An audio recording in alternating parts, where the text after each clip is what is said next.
I remember that night like it was yesterday. We were sitting at the bar with some colleagues after work, just chatting and laughing. It was one of those evenings where everything feels easy and carefree. We were playing truth or dare like kids, throwing questions at each other, laughing, sometimes daring someone to do something silly or ridiculous. Everyone seemed relaxed, and the atmosphere was light. It was fun, though there was a certain tension in the air, because I wasn't used to being so close to my colleagues outside of work. I had always been the serious, reserved one, keeping a bit of distance. But that night, something shifted. The people I worked with suddenly felt less like coworkers and more like something else. It was one of those moments when you realize the lines between professional and personal blur, and you can feel it happening. I didn't know what it was exactly, but I knew something had changed. Maybe it was the way Chris, one of the guys from the office, laughed a little too loudly at my jokes, or how Rachel kept looking at me with this knowing smile. The whole game felt different with them. There was something unspoken in the air, something that made me feel noticed, not just as a colleague, but as me. And it was strange, because I hadn't been noticed in a long time. Not by my husband, not by anyone. At least, that's how it felt. Chris was the first one to bring up the dare that turned everything. I had always thought he was just this goofy, harmless guy at work. But that night, he seemed different. Maybe it was the alcohol, maybe the game. But whatever it was, there was a sudden shift. "So, how about a dare?" he said, with this smirk on his face. I hesitated for a moment. Truth or dare was a game I used to play in high school, and I had no intention of doing anything crazy. But it seemed like everyone was already getting more into it, more relaxed. Maybe too relaxed. "Okay," I said, leaning forward. "But make it good." "All right," he said, his grin widening. "I dare you to kiss someone in this room. Anyone. Your choice." The words hung in the air for a moment, like a dare that was somehow too big to take back. I was surprised by the dare, but more surprised by how nervous I suddenly felt. It wasn't about the kiss, not really. It was about the attention. About the way people were looking at me, waiting to see what I would do. In that moment, I realized how starved I had become for attention, for a connection, even if it was fleeting. I looked around the room, my heart racing. My mind was trying to tell me to stop, to not do anything stupid, but my body didn't listen. It wasn't about who I kissed. It was about the feeling that I was desired, noticed, wanted in a way I hadn't felt in a long time. And before I could stop myself, I leaned in and kissed Chris. Just a quick, light kiss on the lips. It wasn't passionate, but it was electric. I pulled back, my face flushed. My heart was pounding. The room had gone quiet. And in that moment, I knew I'd done something I couldn't undo. The kiss didn't feel like a mistake at first. It didn't feel like something wrong. It felt exhilarating. It felt alive. For the first time in what felt like ages, I felt seen. And maybe, just maybe, I wanted to see if there was more to it than just a simple kiss. Maybe I wanted to know if I could still feel something other than the numbness that had crept into my life for so long. I tried to shake off the moment, laugh it off, but I could tell it had left a mark on everyone else in the room too. There was a tension in the air now, a shift. Rachel's eyes lingered on me, a mixture of curiosity and something else I couldn't quite place. The rest of the night passed in a blur, the playful energy continuing, but something was different now, and I couldn't shake the feeling that this wasn't just a one-time thing. It wasn't just a game anymore. There was something deeper beneath the surface. Something I wasn't sure I was ready to face. The days after that night felt strange. Everything had returned to normal at work, at least on the surface. We went back to our routines, to the same old meetings and casual conversations by the coffee machine. But there was a quiet undercurrent between me and Chris, something unspoken but palpable. It was like an invisible thread connecting us, and I couldn't shake the feeling that we both knew something had shifted. I kept replaying the kiss in my mind. It wasn't even that it was anything special. It wasn't like it had sparked some deep, burning desire. But it was the attention. The way it made me feel in that moment. It was a feeling I hadn't had in so long. It was as if I'd been starved for connection and, for just a second, I had been fed. And that left me feeling confused. Was it wrong? I told myself it was just a game, a harmless moment, a slip-up that didn't mean anything. But I couldn't convince myself that easily. I'd been married for years, and somewhere along the way, I stopped feeling like me. I became someone's wife, someone's partner. But never just myself. It wasn't intentional, but the connection with my husband had faded, and the intimacy had been replaced with routine. I started noticing little things. Like how my husband, Daniel, had been coming home later than usual, or how we spent our evenings in silence, scrolling through our phones or watching TV, without saying much at all. It wasn't that I didn't love him. I did, of course. But the spark that once existed seemed like a distant memory. We had been so caught up in our lives, in our responsibilities, that we'd forgotten how to be together. And here I was, kissing someone else. Someone who, just days before, was nothing more than a colleague. The guilt started to creep in, but it was overshadowed by a more complex feeling. I felt alive. In some twisted way, that kiss with Chris had reminded me that I was more than just a wife. I was a person with desires, with needs, with the ability to feel something else. It wasn't about Chris, not really. It was about me. I had been so focused on everyone else for so long that I forgot how to focus on myself. I didn't know how to talk about it with Daniel. How could I? It wasn't just about the kiss. It was about everything that led up to it. How disconnected we had become. How I had started feeling invisible in my own life. I wanted to blame the kiss, to say that it was a one-time thing, but I knew that wasn't true. It was a symptom of something bigger. Then, one afternoon, as I was sitting in the break room at work, Rachel cornered me. She had a way of looking at you, like she could see right through you. "So, how's everything going with Daniel?" she asked casually, but her eyes were sharp. She had been one of the people who noticed the shift after the game, and I couldn't quite figure out if she was concerned or curious. I hesitated. Fine. You know, the usual. But she wasn't convinced. "You sure? I've been thinking a lot about that night. And I can't help but wonder, was it just the game for you?" Her question felt like a gut punch. I knew she was referring to the kiss. And in that moment, I realized that I wasn't the only one who had been affected by it. Rachel, who I had always thought of as just a co-worker, was clearly picking up on something. Maybe she even saw the guilt that I was trying to hide from myself. "It wasn't. I mean, it was just a moment, right? Just a kiss," I said, my voice faltering slightly. I wasn't sure who I was trying to convince, Rachel or myself. "I don't know, Sarah," she said, her voice softening, almost like she was trying to protect me. "Sometimes, it's not about the kiss. Sometimes, it's about what it represents. What it makes you feel." I felt exposed. Like she had somehow peeled back all the layers I'd so carefully built around myself. "I don't know what you mean," I said, more to change the subject than anything else. But Rachel didn't let it go. "I think you do," she replied. "I think you know exactly what I mean." I didn't respond. I couldn't. Instead, I grabbed my things and left the break room, my mind spinning. Rachel had no idea what she was really asking me, but somehow she had forced me to confront something I wasn't ready to face. Later that night, when Daniel came home, I felt the weight of the silence between us more than ever.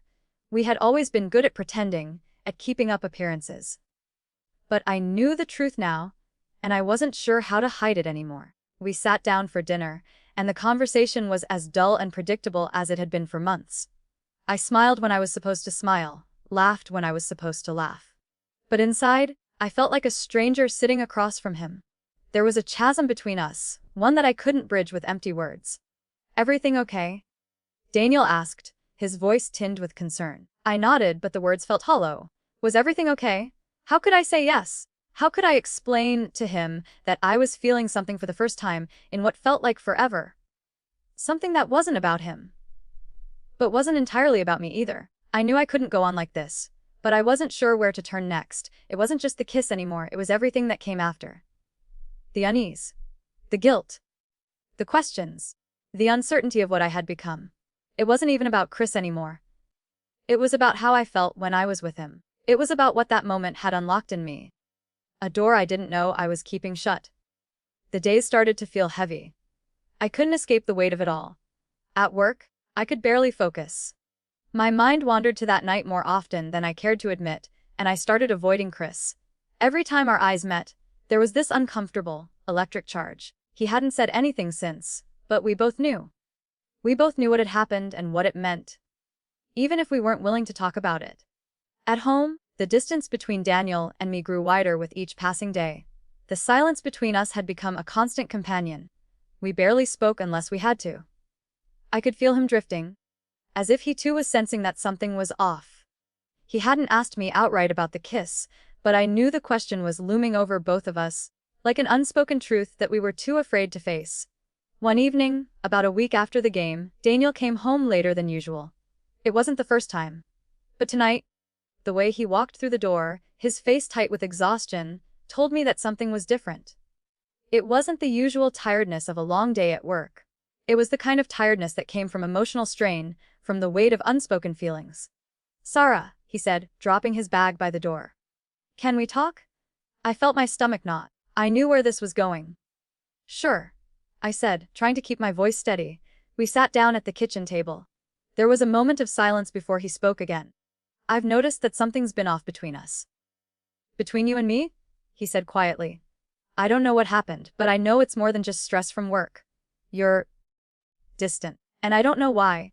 I could feel the walls closing in around me." My heart was pounding in my chest, but I couldn't bring myself to speak. He was right. I had been distant. But how could I explain the reason? How could I tell him that I felt like I was losing myself, that I didn't even know who I was anymore? How could I tell him about the kiss? And about how, for the first time in a long time, I felt something? "I don't know, Daniel," I said, my voice barely above a whisper. "I've just been overwhelmed, I guess." "Overwhelmed by what?" he pressed, his voice softer now. "By me? By us?" The question hung in the air, and suddenly, I was standing at the edge of a precipice, unsure of whether to step back or fall forward.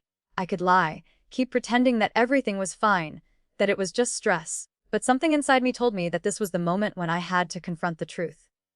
"I don't know," I said again, more honestly this time.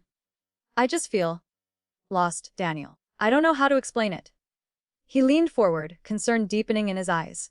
"Lost? Sarah, I don't understand. We've been together for so long. Why didn't you come to me if you were feeling this way?" I looked at him, the guilt rising in my chest. "Because I don't know how to fix it. I don't know what's happening. It's not you. It's me. I just don't feel like myself anymore." Daniel was quiet for a long time, his gaze fixed on me, as if he were trying to read me, trying to understand what I wasn't saying. But I couldn't give him an answer that would make sense. And then, like the dam breaking, I said something that I hadn't intended to say. "I kissed someone else." The words felt like a slap in the face, even though I had said them. I could see the shock flash across Daniel's face, his body stiffening as the realization hit him. "You kissed? Who?" he asked, his voice quiet, controlled, but there was an edge to it that I had never heard before. "Chris," I whispered, my throat dry. There was another long silence between us. I could feel the weight of his disappointment, the hurt in his eyes, even if he hadn't said anything. He didn't need to. His silence spoke volumes. "I didn't mean for it to happen," I said quickly, feeling desperate to explain, to justify it somehow. "It was just a game. Just a kiss. It didn't mean anything, I swear." He shook his head, as if he couldn't even process what I was saying.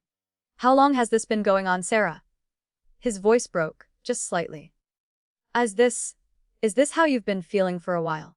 Is that what's been missing from us?" I felt tears prickling at the corners of my eyes. "No, Daniel. It's not like that. I don't know what's been happening. I don't feel me anymore. I don't feel alive. And I did it because I was craving something I didn't even know I was missing." He exhaled, his hands running through his hair in frustration. "And that's your excuse? You needed to feel alive, so you kissed someone else." "Sarah, I don't know what to say." "I'm sorry," I said, my voice breaking. "I didn't mean to hurt you. I never wanted to hurt you. But I can't ignore how I feel anymore." The air between us was thick with tension, and for the first time, I realized how much I had let this go on, how much I had let myself drift. Daniel stood up, walking away from the table, his back turned to me. "I need some space," he said, his voice quiet but firm. "I can't deal with this right now." I sat there, frozen, my heart sinking. I knew it wasn't over, not yet. But I also knew that something inside of me had broken, and I wasn't sure if it could ever be fixed. It's been a few weeks since that night. Since I told Daniel about the kiss. Since everything changed. The space between us hasn't gotten smaller, but larger. The silence is deafening. Every word we exchange feels like it's forced, like we're speaking just because we have to, not because we know how to be close anymore. Daniel hasn't left, not physically, but emotionally, it's like he's already gone. We still live in the same house, but I feel the distance more than I ever did before. It's as if I've become a stranger to him, and in many ways, I've become a stranger to myself. I know I've messed up. I know the kiss wasn't just a simple mistake. It was a sign of how far I had drifted from everything I used to care about. It wasn't just about a moment of weakness or a fleeting impulse. It was about a deeper disconnect, something I had been feeling for so long but didn't have the courage to face. And now, looking at Daniel's face, I realized just how much damage I've done. We haven't talked much about it since that night, not in the way I expected. It's like we've both been avoiding the subject, hoping that the tension will just dissipate with time. But it doesn't. Time doesn't heal things that haven't been addressed. It just makes them harder to face. Every now and then, Daniel looks at me with this hurt in his eyes, and I know he's still processing it all. And I am, too. But I don't know how to fix it. I don't know how to go back to what we had before. I don't know if that's even possible. I try to talk to him sometimes. We'll have these small conversations about work, about errands we need to run, about things that don't matter. But when I look at him, I see the man I used to know, the man I loved, the man who once made me feel seen and understood. But I also see the man who now carries the weight of my betrayal, the weight of something I can't take back. One night, I finally ask him, Daniel, do you think we can fix this? Can we work through this? I'm desperate, but the words are also genuine, because, in truth, I don't want to lose him, but I'm scared that I already have. He's silent for a long time, his eyes fixed on the floor. When he finally speaks, it's with a quiet resolve. I don't know, Sarah. I really don't. I can't pretend like nothing happened. I can't just forget what you did. It's not about the kiss. It's about everything behind it. How you didn't feel like you could come to me. How you couldn't talk to me about what was going on inside you. It's like I was invisible to you. And now I'm not sure if I can ever trust you the same way again. His words hit me like a punch to the stomach. I wanted to defend myself, to explain how I was feeling, but I couldn't. How do you explain a feeling that doesn't make sense? How do you explain the loneliness, the disconnection, that led you to make a choice that you never thought you would? I didn't mean to hurt you, I say, my voice barely above a whisper. I don't know where to go from here. He looks at me then, his expression softer but still distant. Neither do I. And I know, in that moment, that this might be the end. Not just of the relationship we had, but of the life I thought I knew. Because sometimes, the damage we do isn't something we can just fix with an apology or a promise to do better. Sometimes, the things that tear us apart can't be sewn back together. The days that follow are filled with more distance, more silence. I keep telling myself that things will get better, that we'll figure it out. But deep down, I know that things can never go back to the way they were. And maybe that's the hardest part. The fact that I've lost something that I can't get back. I try to move forward. I try to focus on the things that matter. I start seeing a therapist, trying to understand why I did what I did, trying to make sense of my own emotions. And I realized something important. I didn't betray Daniel just because I was craving attention or affection. I betrayed him because I wasn't honest with myself. I didn't understand my own needs, my own fears, and I let them cloud my judgment. Chris, the kiss, the game. They were all just symptoms of a much deeper issue.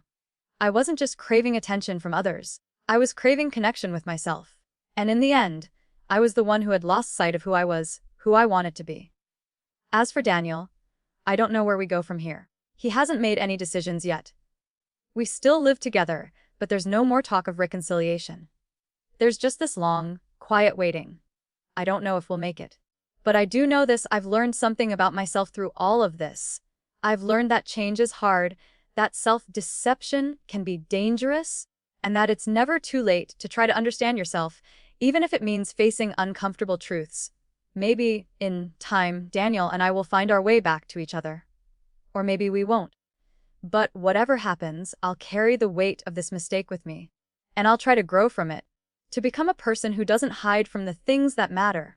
Someone who knows how to be true to herself and to the people she loves.